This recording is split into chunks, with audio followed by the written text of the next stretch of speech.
धन्यवाद। मंच पर विराजमान डॉक्टर राम मनोहर लोहिया अवध विश्वविद्यालय अयोध्या के यशस्वी कुलपति आदरणीय प्रोफेसर ब्रजेंद्र सिंह सर, आज के इस उद्घाटन समारोह के guest of honour Shri professor Jaishankar Pandey sir, मंच पे ही विराजमान आदरणीय वीपी सिंह सर और इस संस्था के मार्गदर्शक सुजीत चतुर्वेदी जी, इस महाविद्यालय के प्राचार्य डॉक्टर अश्विनी गुप्ता जी, इस पूरे कार्यक्रम का कुशल संचालन कर रहे वीर विक्रम जी और सामने बैठे हुए ख्यातिलब्ध संस्थाओं से आए हुए आगामी आचार्यगण और विद्यार्थी। आज का ये जो विषय है इस पूरी कॉन्फ्रेंस का, ये बहुत महत्वपूर्ण है। हम देखते हैं कि वर्तमान दौर में पूरी उच्च शिक्षा एक संक्रमण के दौर से गुजर रही है, क्योंकि 2020 में आई राष्ट्रीय शिक्षा नीति ने पूरी शिक्षा की, विशेषकर उच्च शिक्षा की दशा और दिशा को बदलने का कार्य किया है। इसके अतिरिक्त हम देखें जो अनेक तकनीकी परिवर्तन हो रहे हैं, चाहे वो आर्टिफिशियल इंटेलिजेंस का हो, एआर का, वीआर का, ये सभी उच्च शिक्षा को प्रभावित कर रहे हैं। तो राष्ट्रीय शिक्षा नीति के क्रियान्वयन के दौरान भारतीय ज्ञान परंपरा एक ऐसा विषय है जिस पर बृहद स्तर पर विमर्श की आवश्यकता भी है और विमर्श हो भी रहा है। हम देखते हैं तो राष्ट्रीय शिक्षा नीति हमें हमारी उन गौरवशाली परंपराओं से जोड़ने का कार्य कर रही है जो हजारों वर्षों से चली आ रही है, जिन्होंने हमें विकास के अनेक रास्ते दिखलाए हैं। हम देखें तो आज सतत विकास की बात की जाती है, सस्टेनेबल डेवलपमेंट की बात की जाती है, और पिछले एक दशक से लगभग पूरी दुनिया इन जो 17 एसडीजीज हैं इनको पाने के लिए कोशिश कर रही है। जब हम भारतीय ज्ञान परंपरा के दर्पण में इन सतत विकास लक्ष्यों को देखते हैं तो हमें पता चलता है कि यही सारे विषय तो हमारी भारतीय ज्ञान परंपरा के केंद्र में रहे हैं। हम सतत विकास लक्ष्य जो अंतर्राष्ट्रीय स्तर पर तय किए गए हैं उनके मानकों के अनुरूप, उनकी प्रणाली के अनुरूप कार्य व्यवस्था करने की बजाय अगर हम अपनी परंपराओं से प्रेरणा लें तो हम देखते हैं सस्टेनेबिलिटी जो है वो हमारी ज्ञान परंपरा का मूल तत्व रही है। हम देखें तो एसडीजी 4 जो क्वालिटी एजुकेशन की बात करता है, सतत विकास लक्ष्यों के माध्यम से हम ये सुनिश्चित करना चाहते हैं कि हम एक ऐसी साझी दुनिया बनाएं जो सभी के लिए रहने योग्य हो, आने वाली पीढ़ी के लिए रहने योग्य हो, संसाधनों का समुचित वितरण हो, न्याय हो, समानता हो, आर्थिक न्याय हो। हम यही सब कोशिश करते हैं। लेकिन हम जब भारतीय ज्ञान परंपरा को देखते हैं, बहुत सारे लोगों का ये मत होता है कि हम भारतीय ज्ञान परंपरा की बात कह करके अपने देश को पीछे ले जाना चाहते हैं। लेकिन परंपरा का हमें अर्थ समझना होगा। परंपरा का मतलब रूढ़ि नहीं होता है। हमें परंपरा और प्रथा और रूढ़ि में अंतर समझना होगा। परंपरा स्वयं में विकासात्मक है। हम श्रेष्ठ से श्रेष्ठता की ओर बढ़े। परंपरा हमें इस ओर आगे बढ़ने की बात करती है। परंपरा में विकासात्मक जो आयाम है उनको अपनाया जाता है। ऐसा नहीं कि समाज ने एक बार जिस मान्यता को अपना लिया हम उसी धर्मे पर चलेंगे। जो भी विकासात्मक, बेहतर, सकारात्मक हो रहा है, परंपराओं में हम उन्हें अपनाते चले जा रहे हैं। जैसे आर्टिफिशियल इंटेलिजेंस, ये भारतीय ज्ञान परंपरा का हिस्सा भले न रही हो, लेकिन आज की आवश्यकता है तो हम अपनी परंपराओं में हम भारतीय ज्ञान परंपरा को इंटीग्रेट कर सकते हैं आर्टिफिशियल इंटेलिजेंस का यूज करते हुए।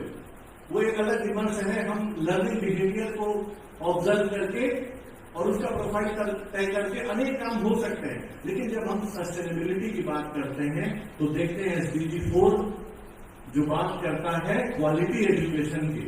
हम आज देखें एक समस्या सभी जगह नजर आती है कि आज शिक्षा प्रणाली उपाधि पाने का एक जो है जरिया बन गया है।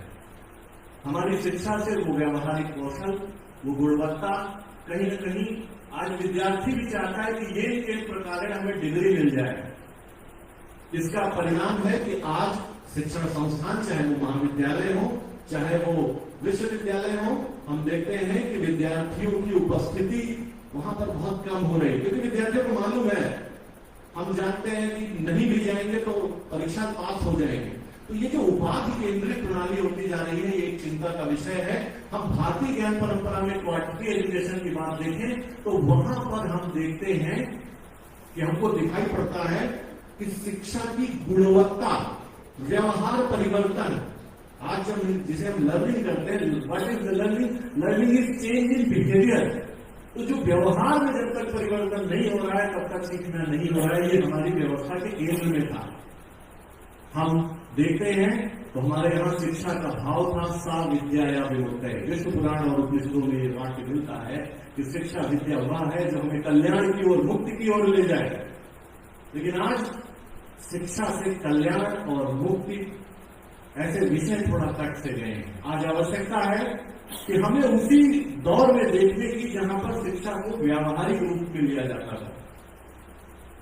राष्ट्रीय शिक्षा नीति बात करती है 360 डिग्री इवैल्यूएशन की, कि हम विद्यार्थियों के केवल ज्ञानात्मक और तथ्यात्मक बोधात्मक पक्ष की ही जांच लिखित परीक्षा के माध्यम से कर पाते हैं। आज आवश्यकता है कि विद्यार्थी के ओवरऑल इवैल्यूएशन की।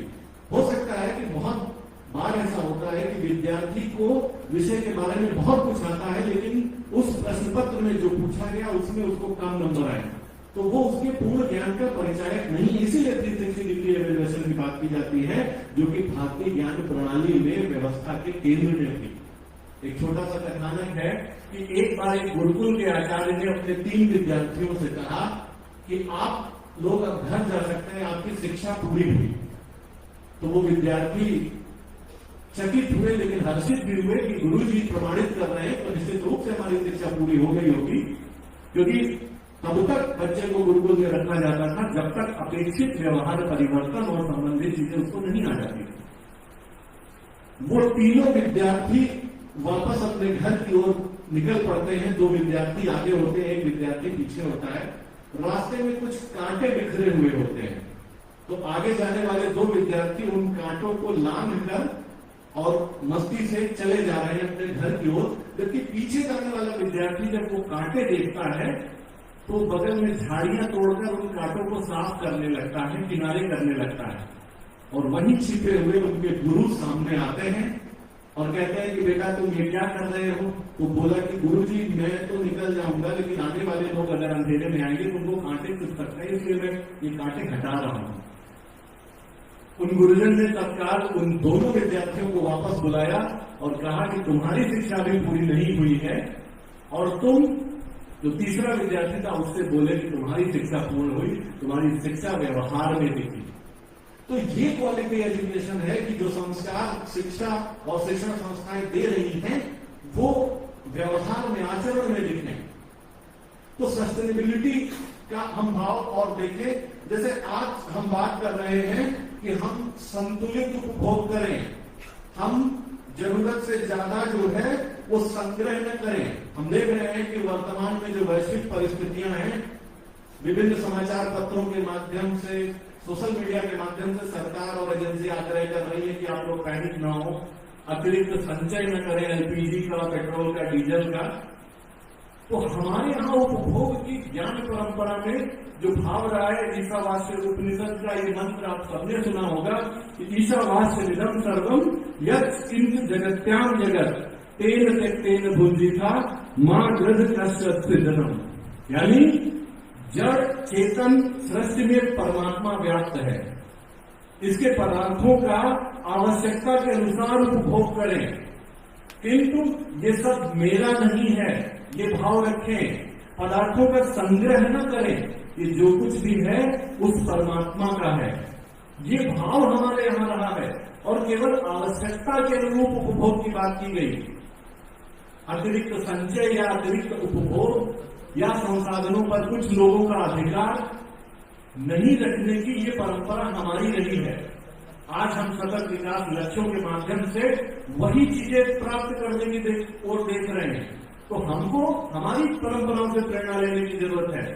अभी कुछ दिन पहले खबर आई थी कि मथुरा में एक भिखारी वृद्ध इलाज के अभाव में मर गया और बाद में पता चला कि उसके नाम कई जो है एफडीज थी, जिसके बारे में वो जानता नहीं था कि ये कितना धन मेरे पास है।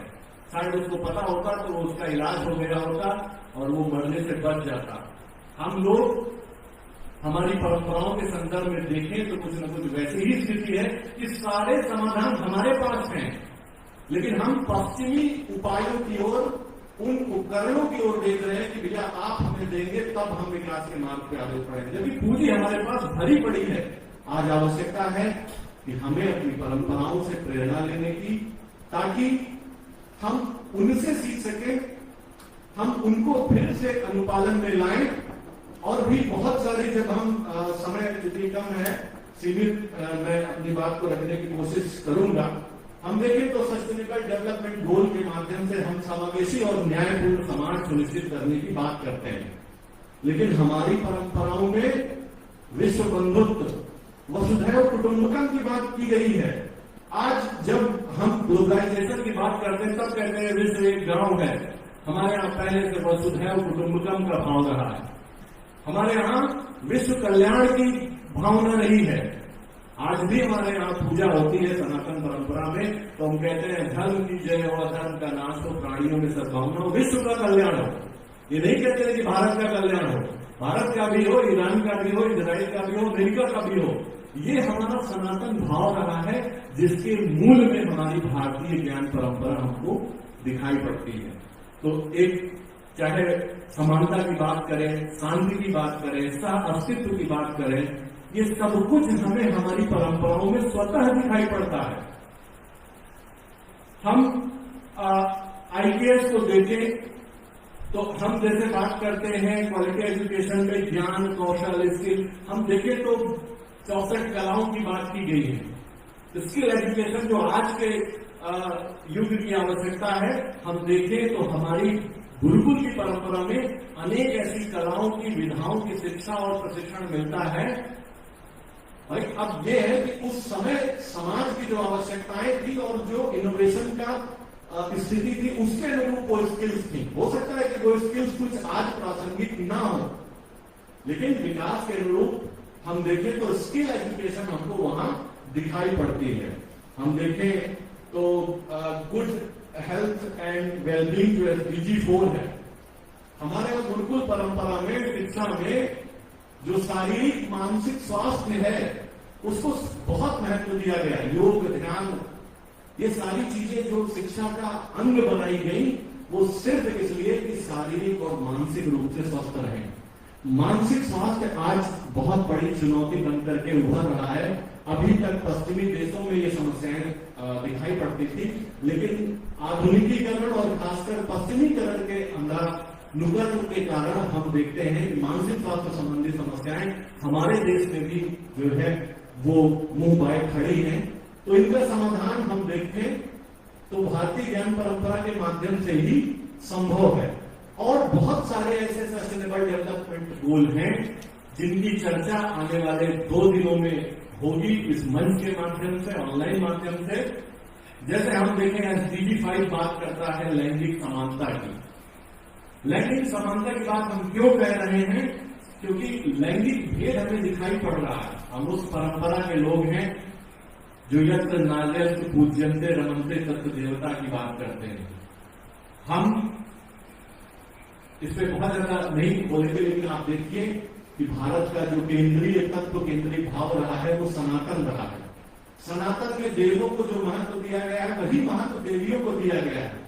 आप दुनिया के अनेक धर्मों में उठा करके देखिए कि नारियों को देवी के रूप में कौन कौन से धर्म में स्वीकारा गया है। सभी धर्म, ज्यादातर धर्म पुरुष प्रधान है। तो हम देखें तो SDG 4 जो लैंगिक समानता की बात करता है, हमारी परंपरा में हम उसको कैसे समाज जीवन का आधार बनाने की कोशिश कर रहे हैं। SDG 6 बात करता है स्वच्छ जल और स्वच्छता की। हमारे यहाँ जल को देवता माना गया है। गंगा को, हम दुनिया के अकेले ऐसे देश हैं जो नदी को देवी मानते हैं। हमारे यहाँ पुराणों में, उपनिषदों में, अनेक स्मृति ग्रंथों में बताया गया है कि जल में किस तरह की गंदगी नहीं करनी चाहिए। हम आधुनिकीकरण में वो सब भाव भूल गए। आज आवश्यकता है कि हम फिर से उन जो है बातों को याद करें और भारतीय ज्ञान परंपरा के संदर्भ में सस्टेनेबल डेवलपमेंट गोल को समझें, ना कि सस्टेनेबल डेवलपमेंट गोल अचीव करने के लिए भारतीय ज्ञान परंपरा में संभावनाएं तलाशें। अंत में जो SDG 17 है वो लक्ष्यों के लिए साझेदारी की बात करता है। तो साझेदारी का भाव हमारे भारतीय ज्ञान परंपरा में रहा है और कहा भी गया है कि संगच्छध्वम संगबद्धम संभो मनाते जाने, हम सभी एक साथ बढ़े, एक साथ आगे हो, सभी का कल्याण हो, यह हमारी ज्ञान परंपरा का केंद्रीय तत्व रहा है।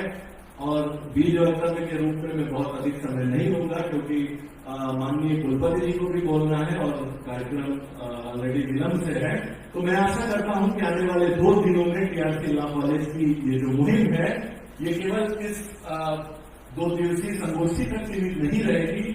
आगे प्रकाशन के माध्यम से हम समाज और अकादमिक जगत में जाएंगे और इस संगोष्ठी की सफलता हेतु मैं आप सभी को बहुत शुभकामनाएं देता हूं और धन्यवाद देता हूं कि आप सभी ने अपने बीच में आने के लिए मुझे मौका दिया। आप सभी